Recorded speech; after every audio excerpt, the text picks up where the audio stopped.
Muy buenas tardes, sean bienvenidos a esta la segunda edición de su programa de los viernes de las coordinaciones de los partidos políticos. En esta ocasión tenemos un invitado especial al cual quiero darle un fuerte saludo, que es nuestro amigo Manuel Novelo. Por favor, preséntanos, dinos, ¿quién eres? ¿Cómo estás, Dani? Antes que nada, muy buenas tardes, gracias por invitarme, gracias por lo de especial. A mí será tu cuate antes que cualquier otra cosa.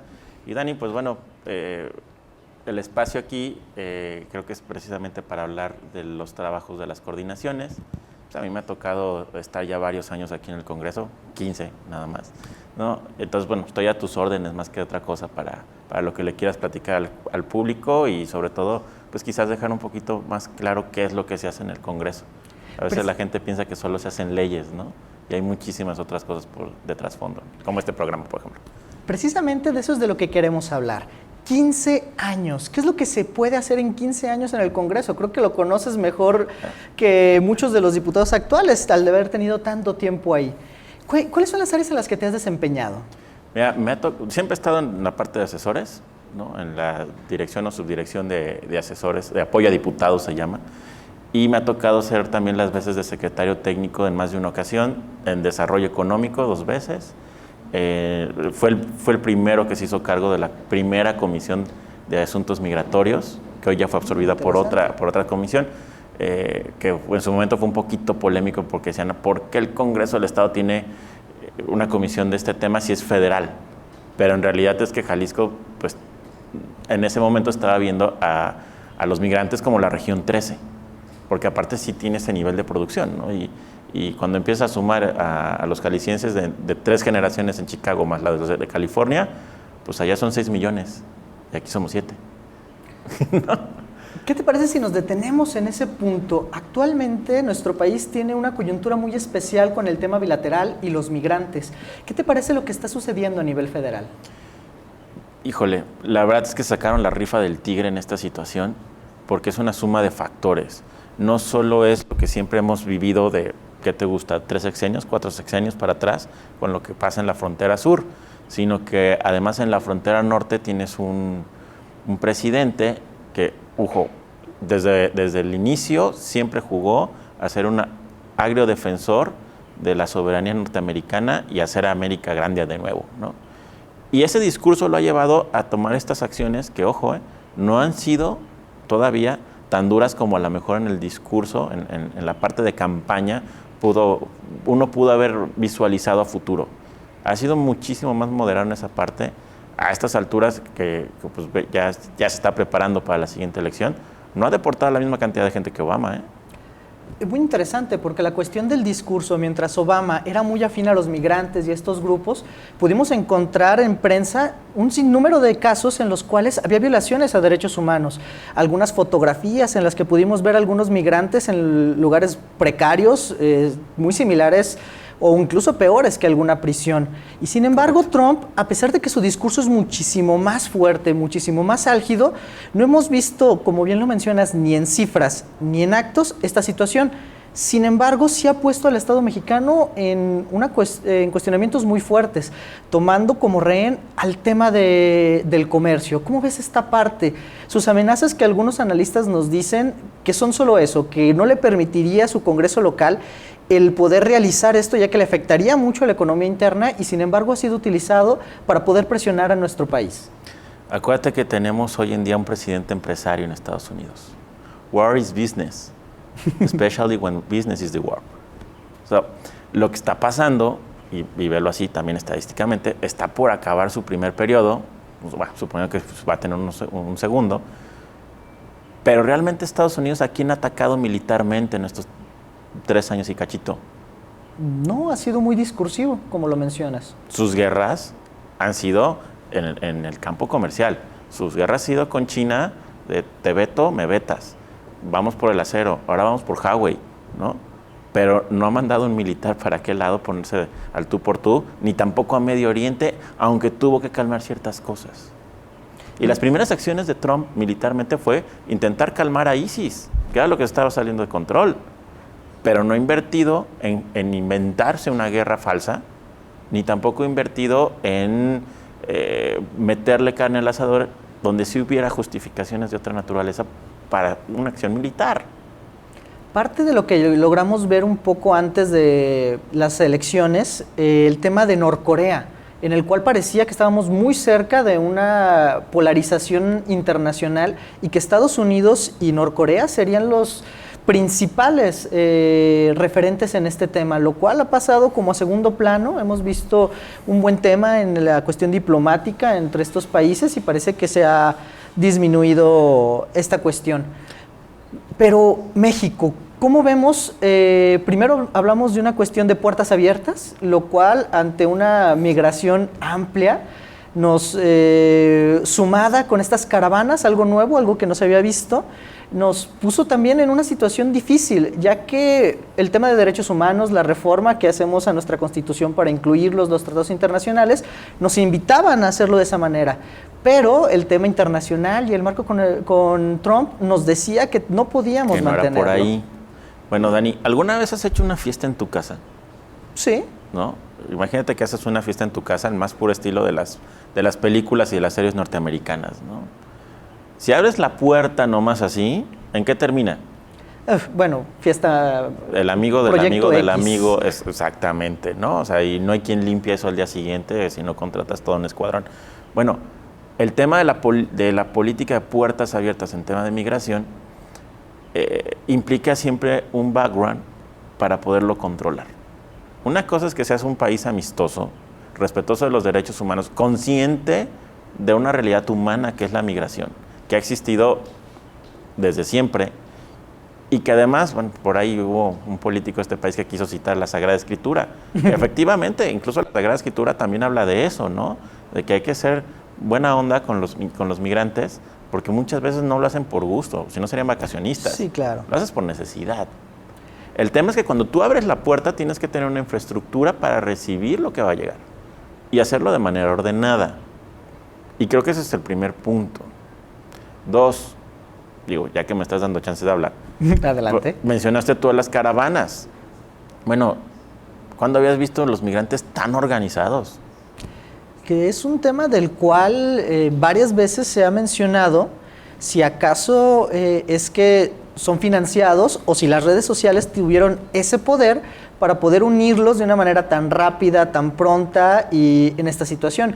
Que, ojo, también atiende al hecho de que pasar por México era un verdadero infierno. Los peligros, el crimen organizado, los coyotes ya no eran suficientes para garantizarlo y vieron de esta forma de unirse algunos de ellos, algo para brindarles algo de seguridad. Sin embargo, no es la primera vez que escucho esta cuestión que dices de cómo es que se estructuran también. Exacto. Y tú podías ver, ¿puedo hablar? Tranquilamente. Claro, adelante. Y tú puedes ver dos discursos muy claros ahí, ¿no? Veías un Solalinde diciendo que estas mismas caravanas podían estar incluso financiadas y organizadas por gente de Trump, con tal de hacer ruido allá a su favor y desestabilizar, hacer un poquito de ruido también aquí, ¿no? Estabilizar algo en México, quién sabe qué. Veías del otro lado la versión contraria, ¿no? La gente de Trump te dice, no, esto lo paga George Soros porque me tiene que hacer ruido y me está queriendo encajonar. O le aprieto mucho las tuercas a México o me quieren desesperar de tal manera que empiece a violar derechos humanos y trate con la punta del zapato a los migrantes. Y en medio de todo esto, estas personas, familias, jóvenes, niños, mujeres, que son violentados en su paso por aquí, que no tienen alimento, que no tienen lo mínimo indispensable para poder tener un paso seguro y con dignidad, que son las principales víctimas, en los cuales podemos ver los dos lados de la moneda, ¿no crees? Por una parte, los mexicanos ofreciéndoles alimento, agua, ropa, dándoles obsequios, dándoles la bienvenida, y por el otro lado también algunas muestras, que si bien no lo son todos, son importantes, de xenofobia, de enojo, de preocupación, que ojo, también esa preocupación viene de que estamos en circunstancias difíciles en el país y que el ponernos a decir discursivamente que vamos a garantizarles estos derechos, estos recursos, en medio de contingencias médicas, en medio de contingencias de reducciones de empleo, nos pone a pensar si es la medida más adecuada. En ese sentido es difícil, ¿no? Digo, prácticamente lo explicaste ya. El contrasentido que le hace a la gente, que bueno, a mí me parece bastante lógico, es eso. O sea, les estás garantizando algún tipo de techo, incluso se les llegó a prometer algún tipo de actividad productiva, cuando al local, que incluso ya sea por ius soli o por ius sanguinis, le corresponde primero, no se los ha asegurado, ¿no? Y como dices tú, estás generando ahora una crisis en el sistema médico, pero les tienes que garantizar también a estos. Sí, ojo, son humanos. Y recuerda que nuestra Constitución lo dice, ¿no? Incluso en el tema de la esclavitud, por el solo hecho de poner un pie en México, dejas de ser esclavo. Porque nuestra Constitución respeta muchísimo los derechos humanos. Fue la primera Constitución social del planeta. Pero por el otro lado, sí, la de 1917, pero por otro lado también está la realidad práctica y operativa del gobierno. Es decir, oye, ¿realmente puedes prometerle toda esta lista de Santa Claus a los que son de afuera cuando no puedes con los de adentro?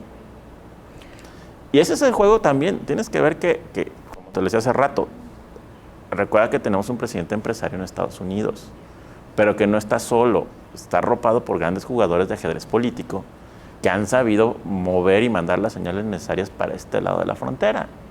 Al final, tú escuchas el discurso de inicio de la segunda campaña de Trump y se va por ahí.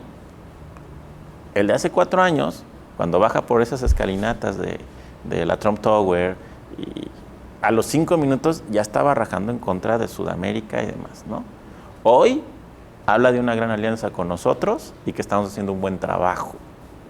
¿Está siendo prudente el presidente al atender a estas cosas y dejar de lado el discurso que llegó a tener de por cada tuit que lance le responderemos, tendrá respuesta, el haremos valer, por una cuestión en la cual ya está utilizando los canales diplomáticos, en la cual está cediendo? ¿Está haciendo lo correcto? Está haciendo lo correcto en 2 sentidos.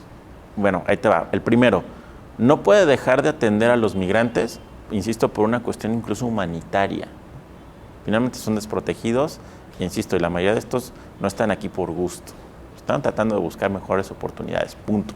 Por el lado humanitario, insisto, no los puedes dejar abajo. Que en ese sentido México es muy cercano a esa situación, porque los mexicanos durante toda su historia tenemos fuertes antecedentes de mexicanos que migran a Estados Unidos de esta misma manera, y que incluso debemos de reconocer de que los sudamericanos no vienen a México a quedarse a trabajar, sino vienen de paso, normalmente porque quieren llegar a hacer lo mismo que muchos de nuestros connacionales hacen. Claro, eso por un lado, pero el otro lado es hasta dónde están sabiendo manejar la política, la diplomática, la parte diplomática con Estados Unidos. Creo que de una u otra manera el presidente iba a caer mal parado, ¿no? O sea, sea una cosa u otra, siempre iba a tener detractores, me queda claro. ¿Hasta dónde jugó bien? Quizás no sea yo quien lo deba valorar, pero tienes que darte cuenta de una cosa: tenía que generar paz en el país. Y creo que esta acción es la que más paz le generaba a México, independientemente si la ejecuta bien, la ejecuta mal, si se vio mal, porque a diferencia de que Peña en su momento si le contesta, dice, bueno, ahí te va Marcelo. Pero finalmente creo que tiene muchas, es como el tema de la cobija, ¿no? Si le jala de un lado, se va a tapar del otro. Creo que hasta el momento ha conseguido, si no él o Marcelo, la manera de que la cama esté lo más tapada posible. 45 días. Fue lo que conseguimos. Exactamente, 45 días para la evaluación. Pero ojo, desde la Casa Blanca, y ayer o antier con su discurso de apertura de campaña, Trump ya lo mencionó: van bien, tengo buenos reportes, me gusta lo que están haciendo. Ya eso es buena señal. Ahora, también, insisto, hemos visto imágenes de militares ya con la banda de la Guardia Nacional que han tenido que resolver ciertos problemas en la frontera, más con su habilidad y con su sentido común que con otro tipo de herramientas. No los vimos agredir al pueblo, ni tampoco al pueblo vecino. Sí vimos la cara de sorpresa de los migrantes bajándose de sus balsas, diciendo, caray, ya no hay paso, ¿no? Pero muy amablemente les piden, ¿y tu documento? Ay, mijo, pues tienes 2 opciones. O no traigo documento, tienes 2 opciones. ¿Te regresas por donde veniste? O pásale para acá, por favor, ¿no? Y luego vimos a algunas personas reclamando a los militares que ellos no son autoridad para pedir documentos. Y la propia Constitución consagra que no necesitamos salvoconducto. Para los mexicanos, compadre. Ok. ¿No? Pero bueno, si eres un mexicano con un cierto acento sureño, pues el militar tiene todo el derecho de dudar, está cumpliendo con su trabajo, por un lado. Y por otro, no ser agente de migración. Pero como militar que es, él sí tiene la obligación de voltear y verificar si está cometiendo un delito o una falta administrativa, retener o acotar la situación y entonces hablarle a quien sí tiene facultades. Y estaríamos haciendo... Y eso fue lo que hicieron esos militares, ¿eh? Y estaríamos dándole un poco la razón a lo que ha pasado durante años con nuestros mexicanos que pasan sin documentos a Estados Unidos y al observarlos con una tez morena, al observarlos hablar español, se les piden sus documentos y en caso de que no los tengan, son deportados. Nos hemos convertido en algo de lo que nos quejamos durante tanto tiempo, la migra. Qué difícil, ¿no? Porque a final de cuentas es como lo dices, se está pidiendo legalidad, se está pidiendo que tengamos documentos para saber que no son personas que hayan cometido un delito, que sean buscadas por la ley, hasta inclusive cuestiones médicas, el tema de las enfermedades, cómo han migrado, el tema de las vacunas, de las personas que son potencialmente peligrosas en ese tema, se vuelve a tomar cuando hablamos de esta situación. Y en ese sentido, quisiera que siguiéramos hablando, regresando del corte, un poco de la reforma a la Constitución que nos habla de todos los derechos humanos por la cual estamos hablando hoy de todo este tema. Volvemos en un momento más con nuestro amigo Manuel Novelo. Muchas gracias.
Imagina. Imagina un canal de televisión que te muestra tu mundo, tu espacio, tu ciudad. Descubre. Descubre el canal que te presenta la política desde su raíz, sin matices, sin interpretaciones, la política tal cual es. Siente. Siente la emoción del debate, del coincidir y discernir postulados, ideales, propuestas. Piensa. Piensa en un mejor estado, en una mejor ciudad, en una sociedad que verdaderamente es representada por sus diputados, elegidos por el voto libre de cada jalisciense. Expresa. Expresa tus opiniones, tus comentarios, tus ideas en esta ventana abierta al diálogo entre el Poder Legislativo y los ciudadanos. Somos el canal Parlamento del Congreso de Jalisco, la Cámara de la Gente.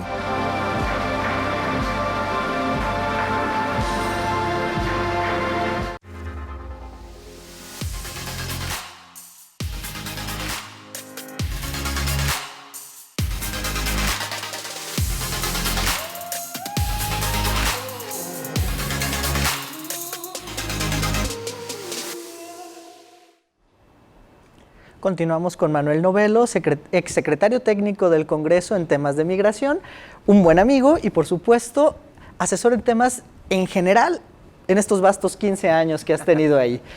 Recordaba que, retomando un poco lo del bloque anterior, estábamos hablando sobre la reforma a derechos humanos que sucede en nuestra Constitución, en la cual, como país, nos obligamos ya no solamente a las garantías individuales, sino a elevar al mismo nivel nuestra Carta Magna, nuestra Constitución, dentro de esta, a todos los tratados internacionales firmados, a la Declaración Universal de los Derechos Humanos, y dentro de esto es donde están incluidos muchos que tienen que ver con la cuestión de los migrantes. ¿No habrá sido algo apresurada? ¿No nos obligamos a demasiado sin tener la capacidad? Mira, Dani, acuérdate que antes de esa reforma la Suprema Corte ya había dicho lo mismo. Okay. O sea, finalmente, en la práctica, tú puedes hacer valer esos derechos, los de, no sé, como dices tú, cualquier carta, cualquier tratado con la ONU, o el Pacto de San José, o cosas por el estilo, incluso, bueno, aunque no tiene tanta aplicación práctica en ese sentido, pero lo que tenemos firmado con NISA, en el tema de marcas y demás, pues lo haces valer. En ese momento, sí, a lo mejor citando la jurisprudencia, pero ahora viene la reforma únicamente a estandarizar, si me permites el término, en la Constitución, lo que ya la Corte nos decía que tenía que hacer, ¿no? Sin embargo, sí estaba como un criterio para poder elegir entre una norma u otra el hecho de que sobre la Constitución no había nada. O sea, lo elevábamos al mismo nivel, pero en caso de una controversia teníamos a la Constitución para dirimirlo. Hoy en día nos dicen que es el criterio pro persona, aquello que brinde la mayor protección. En ese sentido, lo que brinda la mayor protección sería lo que mencionó en un principio el presidente, de darles seguridad, alimentación, empleo, inclusive la movilidad para que pudieran llegar a la frontera norte, lo cual vimos que materialmente es, por no decir imposible, muy difícil y que tiene un alto costo para nuestro país y para nuestros propios ciudadanos. Ante eso es por lo que menciono de si nos habremos apresurado, si no existían las condiciones para poder diferenciar entre lo deseable y lo posible. Entre lo deseable y lo posible, creo que tu respuesta va a estar en los transitorios de la reforma. ¿Cuánta vacatio legis le pusiste al tema? Ok. Sí, finalmente son derechos humanos y hay que aplicarlos a la brevedad. El tema es qué tanto tiempo te diste tú mismo para generar las infraestructuras necesarias y que ese tema no quede en letra muerta, sino que efectivamente la puedas estar aplicando en la práctica. Y eso es uno de los sentimientos encontrados que suele generar la migración, aquí o donde sea. Puedes ver lo que está pasando en Italia, que te gusta, los últimos 5 o 7 años han estado viviendo una situación muy similar a lo que estaba pasando con Miami y Cuba. Están llegando las balsas de otros países, ¿no? A Perú, por ejemplo, y el gobierno hubo un momento en que tuvo que portarse buena onda, pero estricto. Okay. Incluso mandar a la Guardia Costera a estar interceptando las balsas, a hacer una especie que en un momento hasta fue criticado, pero pues ¿qué haces si de repente llegas tú con un barco donde normalito traes 30 de tripulación, lo mandas con 5 de tripulación, te encuentras balsas con 45, 50 personas? Pues o las jalas o los trepas todos, con el problema de que se pongan nerviosos, te hagan un motín cuando traes 5 o 7 elementos, o sea, pero finalmente Italia también ha tenido que estar haciendo su lucha para tener este equilibrio. No los puedo dejar al garetes, ni tampoco ser, ya cuando están en mi mar territorial, ser tan desconsiderado que se puedan morir ahí, lo cual también puede generar otro tipo de problemas, pero tampoco los puedo dejar libremente que entren por el simple hecho que tú decías. Yo tengo que cuidar mi casa y está todo en mi derecho. Yo no sé si en esta cantidad de personas que vienen, que es lo que nos pasa acá abajo en el sur, viene pura gente decente con necesidad de salir adelante, o también ahí se me están colando, tú lo hablabas de la delincuencia organizada, porque también en el sur tenemos delincuencia organizada. Ya están los famosos maras, ¿no? Gente que a lo mejor ya trae 3, 4 homicidios en su haber, y que claro, en una situación de necesitar comer de este lado de la frontera, le va a valer 2 pepinos el hacer lo que tenga que hacer para obtener el recurso o el alimento, ¿no? Y que además son buscados en su país por un delito de ese tipo. Todo esto sumado a la presión que tenemos porque sí aumentaron las cifras en Estados Unidos de las personas que llegaban. Correcto. Porque incluso había quien hablaba de que estas caravanas simplemente juntaban a la gente que llegaría en un mes y lo hacían en una sola ocasión en lugar de que fuera espaciado. Pero los números dicen otra cosa, los números dicen que se aumentó de manera importante, que nuestras autoridades habían dicho que teníamos esta cuestión de puertas abiertas y ahora tenemos que hacernos hacia atrás y utilizar a un cuerpo como la Guardia Nacional con recursos, con efectivos que estaban específicamente señalados para seguridad, ahora tendría una cuestión migratoria, que ojo, también Pero puede ser una nacional. Cuestión de seguridad nacional. Ojo con eso, exactamente. Sin embargo, no fue para lo que estaba contemplada. Y esto nos vuelve a parte del tema discursivo que tenemos, no solamente con el presidente, sino con varios gobernantes en varios niveles. El atender las causas. O sea, sí tenemos que atender lo urgente. Ese es el punto. Lo que está sucediendo el día de hoy es algo que no podemos aplazar, pero ¿qué podemos hacer para reducirlo? En estas vías de escape, me gustaría que habláramos un poco de otras áreas en las que te has desempeñado, no solamente en el tema de migración. El tema de deporte, que es algo que ha llamado un poco.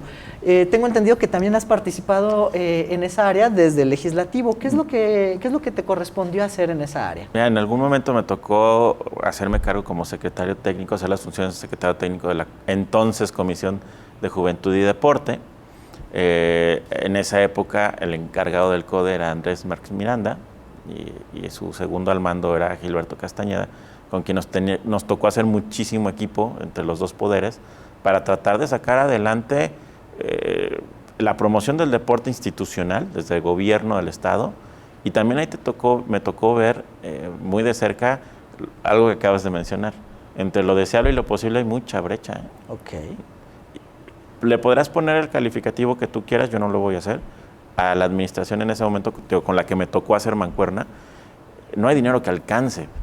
En CODE no hay dinero que alcance, y creo que hasta la fecha sigue sin haber dinero que vaya a alcanzar para cubrir todas las necesidades de los deportistas, pero aún así los resultados se iban dando en lo que ya era si me permites decirlo así, ya era tu coto especializado, ¿no? O sea, la Olimpiada Nacional no se perdió, y déjame decirlo con todas sus letras, se empieza a ganar en administraciones panistas, era uno de los grandes retos de la última administración priista, y consiguió darle esa continuidad.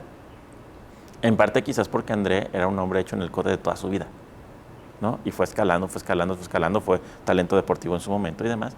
Entonces sabía de dónde cojeaba y dónde no cojeaba la institución, y lo que es ser eso, ¿no? Un chavo, talento deportivo, alto rendimiento, las desveladas para entrenar, bueno, las desmañanadas, porque más bien no se desvelan, ¿no? Las mañanas para entrenar, pues, sacrificar vida social para poder estudiar y estar al mismo tiempo en tu deporte y todo ese tipo de cosas, ¿no? Creo que la tarea que le hace falta desarrollar a este CODE, veámoslo así, ya no con colores, sino el CODE Jalisco desde el CREA, ¿no? Antes de Cosío, que era el CREA, que se transforma en CODE, es poder atender el deporte mucho más generalizado. Okay. La gran especialidad y la joya de la corona de CODE es el deporte de alto rendimiento. Y de ahí que Jalisco sea prácticamente imbatible en la Olimpiada Nacional. Que de hecho venimos de un triunfo reciente nuevamente en la Olimpiada Nacional. Correcto. Pero ojo, llega un momento en que precisamente esa especialización se vuelve un embudo. Okay. Entonces, si tú y yo, ¿no? Gorditos como somos, no calificamos para hacer alto rendimiento, quizás si tuvieran sumo, pero no lo tienen. Llega un momento en que CODE ya no necesariamente te tiene que atender.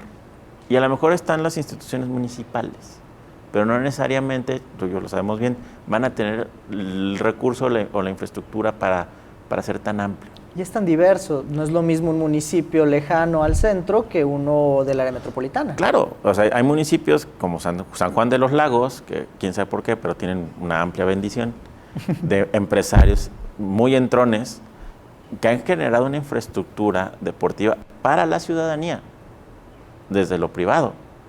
Sí, a veces haciendo mancuerna con el gobierno, a veces poniendo 50 y 50, a veces poniendo el 100 y el municipio donando algún terreno o simplemente dando los permisos. Pero ya las empresas se han dedicado a buscar el rescate y la recomposición del tejido social, por un lado, o me atrevo a decir en el caso de San Juan de los Lagos, como tienen también muchos niños para evitar que llegue a descomponerse el tejido social. Pero son los empresarios los que están pagando. El tema es en qué momento, ojalá pronto, la institución de gobierno, llámese la que sea, la municipal, la estatal, pueda también penetrar en un tema de otro tipo de proyecciones, como lo son precisamente la prevención de enfermedades en todas las edades, pero además el sacarte de los vicios o prevenir la llegada de los vicios para gente sobre todo en la adolescencia, ¿no? ¿Qué te parece si retomamos este tema después de un corte?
Imagina. Imagina un canal de televisión que te muestra tu mundo, tu espacio, tu ciudad.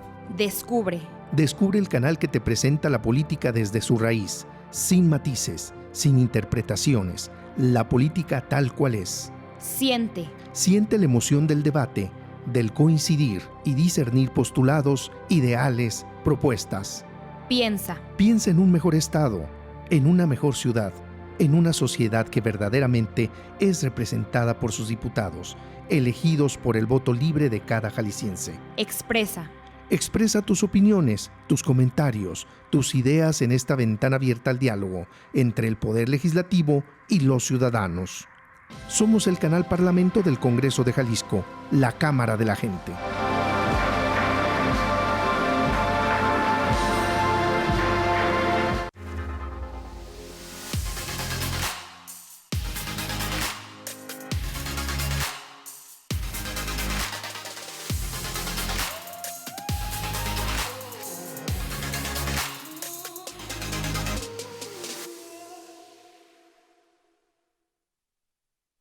Tercero. Continuamos con este interesante tema. Sé que eres un amante de los deportes, en especial del béisbol, por lo menos de verlo y de hablar de él. Y el deporte tiene esta particularidad de que tiene varias funciones. Por una parte, el realizarlo nos da salud, nos permite aumentar nuestra calidad de vida y muchas otras cuestiones. Pero socialmente nos ha unido en las competencias como Estado cada vez que vemos estos triunfos de cualquiera de los que son de Jalisco, ya sea en la Olimpiada Nacional o cuando los vemos competir a niveles nacionales o inclusive en las Olimpiadas, nos da una sensación de unificarnos y de apoyo, y bueno, nada como ver la bandera de nuestro país levantarse en alto. También tiene esta cuestión ¿Qué tanto crees que el deporte en nuestro estado puede ayudar socialmente a evitar la inseguridad, a sacar a los jóvenes de los problemas, de las drogas y de estos cuestionamientos? Mira, ya cuando están en problemas más graves, el deporte es un buen auxiliar, pero donde no es auxiliar, sino que sí se vuelve toral, es en prevenir que lleguen ahí. Ok. Esa es una parte indispensable, ¿no? ¿Qué le falta? Ahí sí, no voy a hablar de gobiernos, sino históricamente al país. Nosotros no tenemos un start staff, de creación de estrellas a semejanza de nuestro vecino del norte, o los mismos canadienses. Las mismas universidades son semilleros, ¿no? Son las canteras de los diferentes equipos deportivos, que sí, finalmente deporte pero negocio, pero se han especializado en eso, en generar unas estructuras de negocio que son muy, muy viables.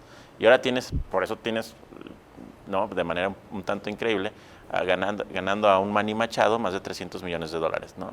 Uf. O sea, ¿no? Este año Messi se mete 124 millones entre sueldo y publicidad, ¿no? O sea, y estás hablando de Messi, estás hablando de Cristiano Ronaldo, que anda más o menos lo mismo, por los dos conceptos, por publicidad y por su salario en la Juventus, ¿no? Y en México, pues el fútbol está estructurado de una manera distinta, que es en donde más ganas, ¿no? Y los mismos equipos han tenido que estar haciendo esa inversión para poder desarrollar talento desde chavitos. Y los otros deportes, olvidados. Técnicamente olvidados, ¿no? Tenemos 2 ligas de béisbol buenas, ¿no? La Liga Mexicana de Béisbol con sus sube y bajas internos. Hay que recordar que en los últimos 9 años solo hay un dueño que ha prevalecido en la Liga Mexicana, que es don Alfredo Harpelú. Y en situaciones en las cuales ha tenido que cambiar. Y ha tenido que cambiar, incluso ha tenido que rescatar un segundo equipo, porque tiene los Diablos y tiene otro, ¿no? Y ahora se viene también la Liga Mexicana del Pacífico como para revivir a los algodoneros, ¿no? En cambio, la Liga Mexicana del Pacífico está muy bien clasificada a nivel mundial, ¿no? Tiene un vínculo muy estrecho con la Major League Baseball y eso le permite hacer muchas cosas, entre ellas tener la presencia en la Serie del Caribe. Eres de los más felices cuando volvieron los Charros de Jalisco en todo el estado. ¿Qué te parece nuestro béisbol? ¿Qué te parece el deporte aquí en Jalisco?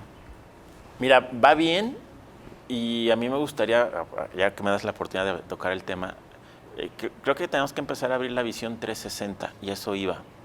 El hecho de que tengamos equipos profesionales que aparte empiezan a subir su nivel, son una liga competitiva, que a veces me dicen, ay sí, tan poquitos equipos que había en la Liga Mexicana, ¿no? Ahora ya va a haber otros 2, pero pues era curioso porque en los playoffs lo que hacías es quitar a 2, ¿no? Decían, ay, es de juguete. No, no es de juguete. Tienes que ver que, por ejemplo, en Charros, hablando del equipo local, tienes a un cerrador que es Sergio Romo, que hoy en día con los Marlins, a estas alturas de la campaña, ya lleva 12 salvamentos. Estamos hablando de estrellas de nivel internacional. Estás hablando de un tipo que ganó 3 series mundiales con San Francisco y que hoy está vigente, porque lleva 12 salvamentos en grandes ligas. O sea, el nivel más alto del béisbol en este hombre. Viene a jugar en invierno con nosotros. Y lo podemos ver en el estadio, con la familia, saliendo, divertirnos de una manera amena, amigable, y a lo mejor el niño que va le puede llamar la atención el béisbol, le puede llamar la atención el hacer deporte. Ese es el punto. Ahora, ¿qué están haciendo los equipos, no solo Charros, los equipos de la Liga Mexicana del Pacífico? Generar una estructura hacia abajo. Sí, insisto, es negocio y tienen que estar preocupados porque llegue el flujo de efectivo, pero ese flujo de efectivo también lo están destinando hacia otras áreas. En el caso, por ejemplo, de Charros, aquí tienen 2 academias, digamos la que es 100% privada y subsidian la academia del DIF. Entonces le dan la oportunidad a chavitos que de otra manera jamás sus papás podrían pagar el estar en la academia, el desarrollar un talento. Y a lo mejor no todos tienen esa capacidad, pero todos van a adquirir la disciplina. Ok. ¿No? A lo mejor de ese 100%, solo el 20% llegan a tener alguna actividad profesional en el béisbol.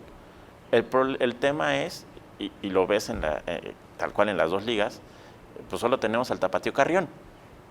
Todos los demás son gente de Guasave o de más al norte, ¿no? De Sonora.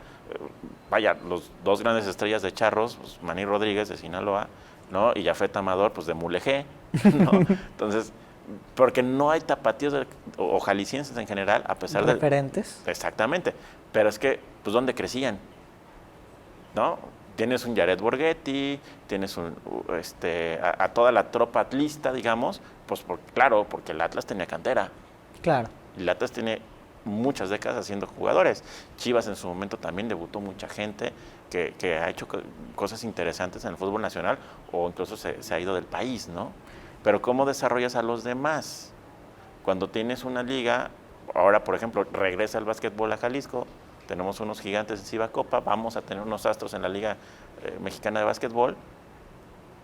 Y cuando tú eres un chavo, 16, 17 años, y tienes que tomar la decisión entre quedarte en tu deporte tratando de ser profesional, que tú sabes que ahí no solo depende a veces de tu capacidad, a veces puede depender de la suerte y que tengas una lesión y ya no te dejes seguir, ¿sí? O tomar una carrera, digamos, más tradicional, ¿no? Algo más académico y terminar como alguien que yo conozco estudiando Derecho, ¿no? o lo que sea, ¿no? O sea, yo lo vi en mi generación. Teníamos a un compañero, o tuvimos un compañero que ya era el portero titular en Tecomán, con aspiraciones a ser el portero titular de Tecos. Y tuvo que tomar la decisión, y a mí me lo dijo así, ser abogado toda mi vida y jugármela a ser futbolista otros 4 años y después empezar la universidad a los 23. Algunos equipos de fútbol de las ligas de nuestro país comenzaron a tener esta cuestión de universidades que conjuntaban un poco esos dos temas, pero no se ha escuchado mucho, ¿verdad? No se ha desarrollado lo suficiente. Tienes que ver que muchas de las, o la mayoría de las universidades que tienen, sobre todo hablo de las privadas, ahorita en específico de las privadas, que tienen buena infraestructura como para seguir dándole juego al tema. Te pongo un ejemplo, en Puebla, la UTLA con el fútbol americano se ha ido haciendo un lugar que tradicionalmente dominaba la UNAM y el Poli, ¿no? Aquí, por ejemplo, en Guadalajara, las Panteras de la Universidad Panamericana han sido campeones de, ya no sé cómo se llamen, pero tercera división sin derecho a ascenso, segunda división sin derecho a ascenso, incluso creo que en algún momento en segunda Premier. Ya es que después de Liga de Ascenso hay un montón de categorías. Que es interesante el desarrollo. Sin embargo, sus currículas no están hechas como si están hechas las de Estados Unidos para tener deportistas de alto rendimiento de edades universitarias. Entonces, el primer conflicto en el que entra, yo lo llegué a ver con algunos jugadores de voleibol becados en el TEC de Monterrey, es que si no baja, insisto, como la currícula no está adaptada a eso, tiene que bajar la instrucción de muy arriba de que sí le están dando permiso por el tema de las faltas, empezando por eso. Porque viajan mucho. El alto rendimiento es muy costoso, y es lo que demasiado pasa. Tiempo. Y al contrario, censo es lo que pasa en Estados Unidos, ¿no? En Estados Unidos las currículas, sí existen currículas que le permiten al deportista universitario cumplir con las dos cosas, sin estarse preocupando por las faltas, ya sea a la clase como tal o a los exámenes como tal. Y en cambio aquí pues tienen que andar haciendo ajustillos y demás. Y esa es la etapa que sí se empezó a caminar durante el sexenio pasado, y que tienen que terminar de desarrollar todavía esa infraestructura. Yo sí veo un resultado. Bueno, en el caso de Jalisco, creo que Charros ha sido como este tráiler que se ha traído estas dos inversiones también empresariales para ahora tener 2 equipos de básquetbol, uno en cada liga. Pero a nivel nacional, otra vez el fútbol americano se empieza a recrear. Y entiendo que en el centro de la República hay una liga profesional de jugadores de fútbol americano. Y de este lado hay otra, que aquí tenemos a los tequileros. ¿Nos hacen falta estas estrellas? Porque yo recuerdo que cuando México logra obtener medallas en eventos olímpicos en taekwondo, el taekwondo pareciera que surge y se ve en cada esquina, se ven niños, se ve un gran potencial y después vuelve a bajar. O sea, después como que vuelve a escucharse un poco menos, también en clavados, también en, la marcha que es histórica. Lorena Ochoa y el golf. Lorena Ochoa y el golf, Lorena ¿cierto? logró hacer un gran boom en una el local golf, de Jalisco. una local, y que además de los campos formales de golf, se multiplicaron las plataformas para practicar. Hoy en día de esas plataformas sobreviven 2, incluyendo la que era de su marca. Bueno, ella soltó esa marca desde antes, ¿no? Y otra empresa lo mantuvo, pero esa también acaba de cerrar. Nos falta el seguimiento, nos faltan estos jóvenes con ímpetu, nos falta que el sector privado se interese. A ver, te falta el último escalón, porque los talentos sí los generamos en México. Okay. Solo falta apoyarlos, dirá el comercial. No, pero es que ese apoyo queda, precisamente, que es lo que está pasando con las ligas de fútbol americano. Podría ser muy buenas, La liga mayor, las ligas universitarias, donde, insisto, estamos acostumbrados a ver al Poli, a la UNAM, al TEC de Monterrey, a la UTLA, son muy buenas, pero es para universitarios. En el momento en que eres egresado ya no puedes jugar en esas ligas. Falta la continuidad, el enlace entre lo universitario y ligas serias, formales. No podías ser profesional en México antes de estas ligas. No como jugador de fútbol americano. Por eso Marco Martos terminó en Barcelona, cuando había liga de fútbol europea, ¿no? Porque si quiero seguir mi vida profesional con lo que me gusta y en lo que soy muy bueno, deportivamente hablando, en México tengo dos opciones: el fútbol, soccer, o colarme en alguna de las ligas de béisbol. ¿Y lo demás? Digo, no estoy, ojo, estoy haciendo los ejemplos más grandotes, porque insisto, tenemos ya 2 ligas bastante desarrolladas de básquetbol, pero es lo mismo. O sea, llega un momento en que tienes que escoger en este país entre una cosa u otra, o en deportes individuales como el frontenis, o cualquiera de las modalidades de No olvidemos el boxeo, que tenemos un nuevo campeón peso pesado, histórico, que llamó mucho la atención. Y lo ames o lo odies, pues también ahí está el Canelo, que se ha abierto brecha. Y Canelo, por supuesto, ¿No? y que no podemos dejar de mencionarlo siendo de Jalisco. Siendo de Jalisco. Tienes a Longoria en su actividad. Y ojo, por ejemplo, a lo mejor las personas no lo saben, pero resulta que México es potencia mundial en cualquiera de las modalidades de pelota vasca. La pelota vasca tiene 7 modalidades, las más famosas, el frontenis y el hayalay. Los españoles tiemblan cuando ven llegar un mexicano a la competencia. El problema es que las muchachas o los chavos que están muy metidos ahí, porque hemos tenido mujeres muy buenas en frontón y demás, Trinquete y demás, Trinquete de este, no de la ¿No del corrupción, exactamente, pero requieren jalar ellas sus propios patrocinios para poder estar vigentes internacionalmente. Y no se ven estos deportes en televisión. ¿El internet es una plataforma que pueda rescatarlos o muy difícilmente? No puede, los está rescatando. Ha habido una televisora por cable que le ha invertido otras cosas. Volvió a transmitir Hayalay, tuvimos el frontón y todo ese tipo de cosas, ¿no? Medio le funcionó la jugada, pero cuando consiguen derechos de voleibol, tanto de playa como de universitario y de la Liga Europea, se les vuelve a subir el rating. Y es que en este país los 2 deportes más practicados en edades jóvenes son el básquet y el vóley. Porque es lo que tenemos la estructura en todas las escuelas públicas y privadas. La plancha de concreto con el que puedes convertirla de básquetbol o de voleibol según se requiera. Y la gente le gusta. Yo veo que comercialmente no le ha ido tan mal a este nuevo equipo de Jalisco. Y yo supongo que al que sigue, al que juega en octubre, que va a ser Astros, tampoco le va a ir mal. ¿Por qué? Porque la gente le tiene pasión. Y somos grandes consumidores de NBA. Otro deporte que también he visto que ha tenido un auge importante, incluso en Jalisco, y que se mantiene todavía un tanto en el terreno amateur, son las artes marciales mixtas. Inclusive tenemos a 2 peleadoras, como Alexa Grasso y esta Irene Robledo, que están al nivel de las mejores del mundo peleando en Invicta, que es asociada a la UFC y que pronto estarán buscando estos campeonatos, que han tenido triunfos, que han tenido peleas. Los hombres en este terreno la han tenido un poco más difícil. Al final no saben muy bien si lo debe de llevar la comisión de boxeo, si lo debe de sancionar alguien más. Y vemos estos jóvenes deportistas, estos exdeportistas, estos expeleadores tratando de organizar eventos en Jalisco, tratando de acomodarse entre los que conocen, tratando de hacer eventos con pérdidas, con tal de lograr llevar estas cosas que, como bien dices, son ellos con las dificultades y que a lo mejor nos falta un poco enlazarlo desde las autoridades municipales, estatales, federales, con las escuelas para poder darle continuidad, para poder llevar esto, y también con los deportistas que han logrado hacer algo. Fíjate, volvemos a lo mismo, es el tema, ¿dónde está el último escalón? ¿Qué tanto puedo ser profesional en mi deporte, en mi país? O necesitar migrar a otro. Te ponía el ejemplo de las frontonistas. Cuando yo tuve la comisión, cuando yo estuve a cargo de la comisión, me llegaron a pasar 2 casos donde les ofrecían la nacionalidad americana express con tal de que fueran al mundial a representarlas. Y ninguna quiso, por amor a México. Y una se tuvo que quedar porque nunca hubo dinero. Por amor a México y en México porque olvidadas. Porque no quiso ser jugadora de norteamericana.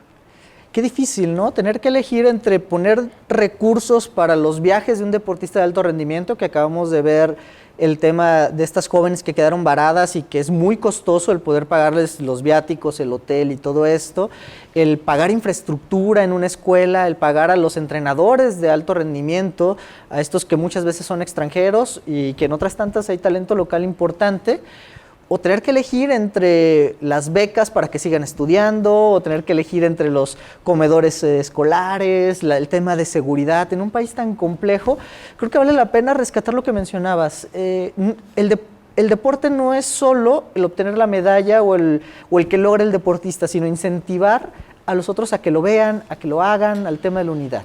El tema de la unidad, insisto, y al final tienes que redondear ese último escalón, aprovechando el gusto que la gente tenga porque pues cuando vas a ser profesional necesitas que la liga sea negocio. Claro.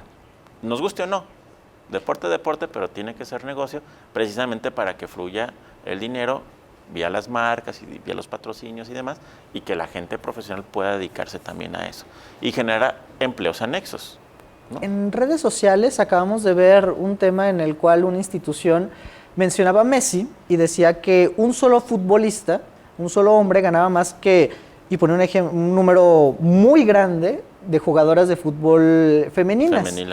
Y el tema que explicaban algunos economistas era que cuánta gente ve a Messi, cuánto le vale al equipo, cuánto le retribuye en estos mercancías, en estos derechos de televisión, en estos triunfos que obtiene. En regalías y demás. Y este nivel, y es lo que nos lleva un poco a considerar que también requieren nuestro apoyo en atención. El ver estos deportes, el observarlos, el pagar una entrada para asistir a un partido, porque yo soy de la idea de que los sueldos para las mujeres en deportes como fútbol no van a crecer en la medida en la que haya leyes, iniciativas o reformas, sino en la medida en la que los estadios se llenen. Correcto. De hecho, ahora en el Mundial Femenil, las jugadoras norteamericanas sí prendieron la mecha con el tema, sobre todo porque ellas y las alemanas son las que pueden tener como más respaldo en su dicho, porque ellas sí están vendiendo una cantidad impresionante de camisetas, dentro y fuera de sus territorios.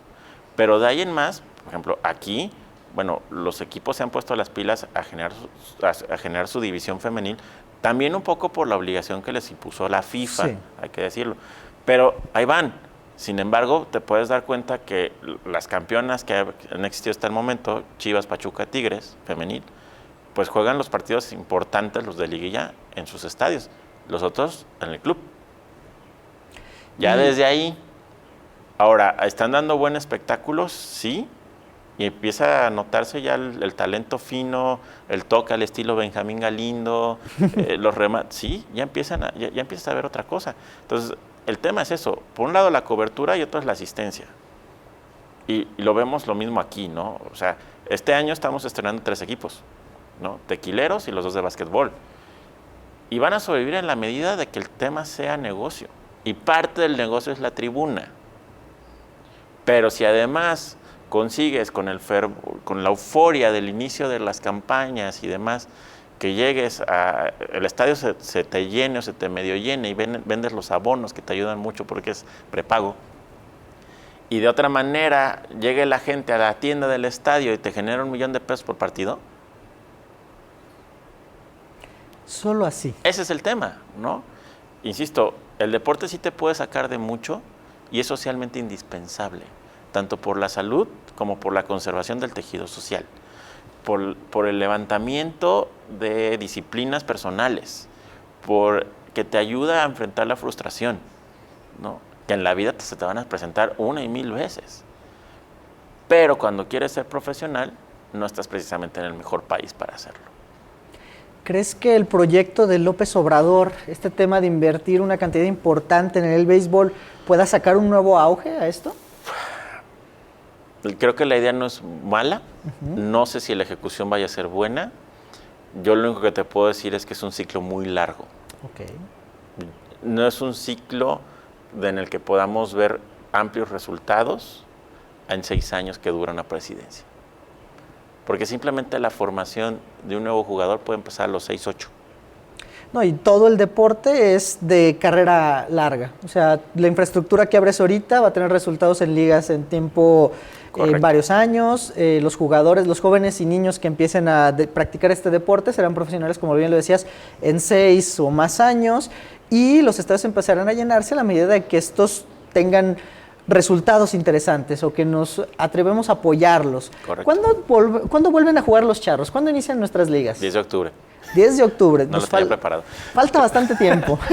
10 de octubre, creo que no es el partido inaugural en Jalisco. El 10 de octubre reabre la Liga Mexicana del Pacífico, que es cuando regresa el béisbol profesional a la ciudad. Y también en octubre empieza la otra temporada de básquetbol. Ahorita, insisto, Gigantes juegan Ciba Copa y los Astros van a jugar en la Liga Mexicana de Básquetbol.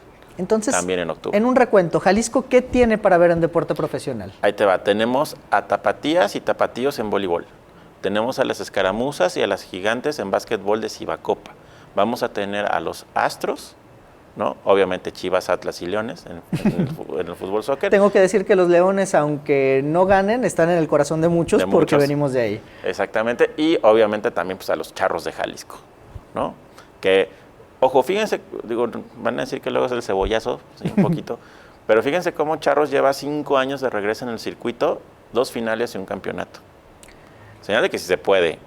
Creo que eso ya lo quisieran los equipos de fútbol que son referentes y que suelen llenar los estadios. Exacto. Sin hacerlos menos, pero estamos viendo que hay buenos resultados, que hay profesionales, que tenemos un nivel mundial en algunos de estos jugadores, que los otros equipos también tienen referentes, o sea, no jugamos solos. No. O sea, pero, por ejemplo, tú te empiezas a comparar los resultados internacionales, como te lo decía con estas muchachas que juegan alguna de las variaciones de pelota vasca, los campeonatos que tiene México en Serie del Caribe, por ejemplo, ¿no?